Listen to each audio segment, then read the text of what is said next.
الحمدللہ الحمدللہ وکفا والصلاة والسلام علی عبادہ الذین اصطفیٰ خصوصاً علی افضلہم وخاتم النبیین وعلی آلہ وصحبہ اجمعین اما بعد فاعوذ باللہ من الشیطان الرجیم بسم اللہ الرحمن الرحیم الذین آتیناہم الکتاب یتلونہ حق تلاوتہ صدق اللہ العظیم رب اشرح لی صدری ویسر لی امری واحلل عقدۃ من لسانی یفقہوا قولی اللہم ارنا الحق حقا وارزقنا اتباعہ وارنا باطلا باطلا وارزقنا اجتنابہ آمین یا رب العالمین۔ قرآن مجید اللہ کا آخری کلام ہے اور یہ نہ صرف مسلمانوں بلکہ تمام دنیا کی انسانوں کی ہدایت کے لیے نازل ہوا ہے۔ لیکن ایک سوال بہت عام ہے کہ قرآن مجید کے حوالے سے ہمارے اوپر کتنی ذمہ داریاں عائد ہوتی ہیں۔ اس بات کو اگر سمجھ لیا جائے تو قرآن مجید کے ساتھ نہ صرف ہمارا تعلق بہتر ہو سکتا ہے بلکہ اس سے ہم بہتر طور پر استفادہ بھی کر سکتے ہیں۔ تو گن کے قرآن مجید کے حقوق اگر یاد رکھ لیے جائیں تو انشاءاللہ بات کو سمجھنے میں آسانی ہو جائے گی۔ قرآن مجید کا سب سے پہلا حق تو یہ ہے ایمان و تعظیم، اور قرآن مجید کا دوسرا حق ہے تلاوت و ترتیل، قرآن مجید کا تیسرا حق ہے تذکر و تدبر، چوتھا حق ہے قرآن مجید پر عمل کرنا، اور پانچواں حق ہے قرآن مجید کو آگے پہنچانا۔ آج قرآن مجید کے سب سے پہلے حق کے حوالے سے ہم گفتگو کریں گے کہ قرآن مجید کا سب سے پہلا حق یہ ہے کہ اس کے اوپر ایمان لایا جائے۔ اب یہ بات ہے تو بہت آسان کہ قرآن مجید کے اوپر ایمان لایا جائے، تو اس کو ذرا کھول کے سمجھنے کی کوشش کی جائے کہ قرآن مجید پر ایمان لانے سے مراد کیا ہے۔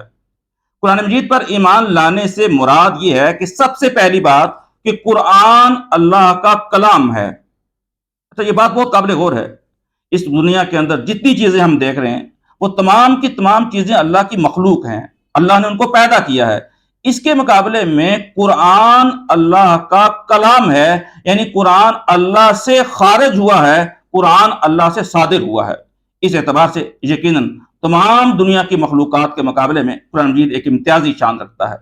اس ایمان کا دوسرا نقطہ یہ ہے کہ ہمارا اس بات کے اوپر یقین اور اعتماد ہو کہ اللہ نے اس لیے نازل کیا ہے تاکہ میں، آپ اور تمام دنیا کے انسان ہدایت پہ آ جائیں، سیدھے راستے پہ آ جائیں۔ گویا ہمارا دلی یقین یہ ہونا چاہیے کہ اس دنیا کے اندر اگر ہم سیدھے راستے پہ آنا چاہتے ہیں اور آخرت کے اعتبار سے اگر کامیاب ہونا چاہتے ہیں تو اس کا ایک ہی نسخہ ہے، اور وہ نسخہ یہی ہے کہ قرآن مجید کے مطابق ہم اپنی انفرادی زندگی کو بھی استوار کر لیں اور اجتماعی زندگی کو بھی استوار کر لیں۔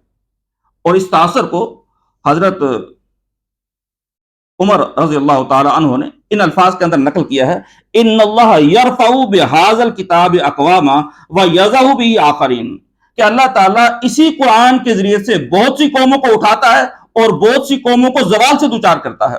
اس کا مطلب یہ ہوا کہ صرف افراد ہی نہیں بلکہ قوموں کا عروج و زوال بھی قرآن سے وابستہ ہوتا ہے، اور یہ بات کو سمجھنا مشکل نہیں ہے۔ جس دور میں مسلمان قرآن کے ساتھ وابستہ تھے، پوری دنیا کے اوپر حکومت کر رہے تھے، لیکن جو ہی مسلمانوں نے قرآن کو چھوڑا ہے، قرآن کے نظام کو چھوڑا ہے، تو پوری دنیا کے اندر ذلیل و رسوا ہو کے رہ رہے ہیں۔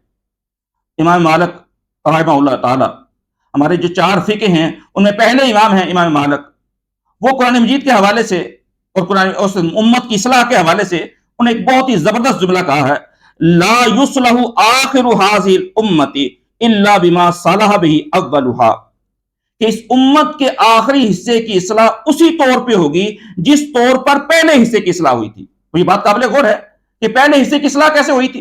نبی اکرم صلی اللہ علیہ وآلہ وسلم جہاں جاتے تھے قرآن سناتے تھے، لوگوں کو خبردار کرتے تھے قرآن کے ذریعے سے، لوگوں کو بشارت دیتے تھے قرآن کے ذریعے سے، لوگوں کو سمجھاتے تھے قرآن کے ذریعے سے۔ لیکن آج بدقسمتی کے ساتھ قرآن مجید کے ساتھ ہمارا یہ تعلق قائم نہیں رہا۔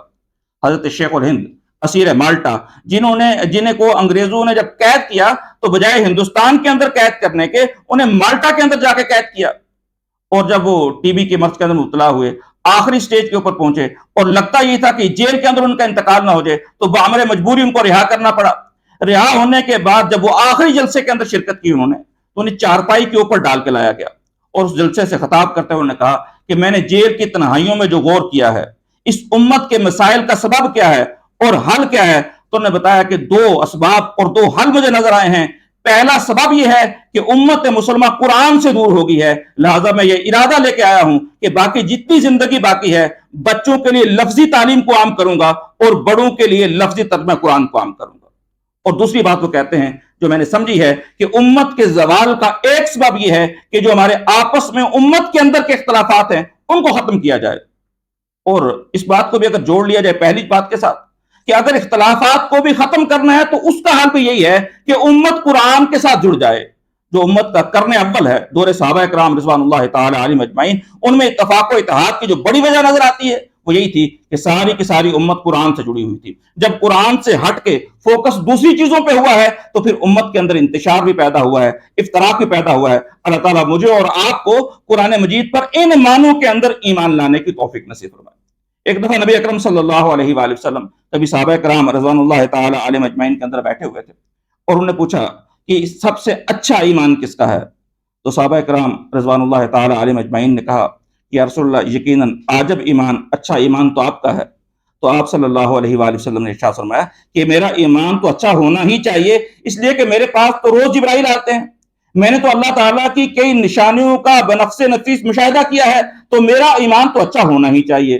تو صحابہ کرام رضوان اللہ تعالی علیہم اجمعین نے عرض کیا کہ یا رسول اللہ پھر ہمارا ایمان بہت اچھا ہے. تو آپ نے فرمایا کہ تمہارا ایمان کیوں اچھا نہ ہو، کیوں مضبوط نہ ہو، جبکہ اللہ کا رسول تمہارے درمیان موجود ہے اور وہ اللہ کا کلام اپنی زبان سے سنا رہا ہے، لہذا تمہارا ایمان تو بہتر ہونا ہی چاہیے. تو پھر صحابہ کرام رضوان اللہ تعالی علیہم اجمعین نے پوچھا کہ یا رسول اللہ پھر آپ ہی بتا دیجئے کہ کس کا ایمان اچھا ہے؟ تو آپ صلی اللہ علیہ وآلہ وسلم نے ارشاد فرمایا کہ میرے وہ بھائی جو بعد میں آئیں گے ان کے اندر نہ میں موجود ہوں گا نہ تم موجود ہوگے، ان کے پاس یہ قرآن 2 جلدوں کے اندر 2 گتوں کے اندر جو ہے پہنچے گا اور وہ اس کو پڑھ کے اس کے اوپر ایسا ہی ایمان لائیں گے جیسے تم لوگ ایمان لائے ہو. تو ان لوگوں کا ایمان عجب ایمان ہے. عجب سے ایمان سے مراد یہ اچھا ایمان ہے، خوبصورت ایمان ہے.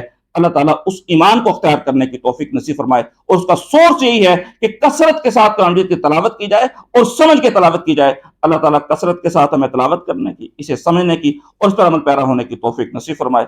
وآخر دعوانا ان الحمد للہ رب العالمین.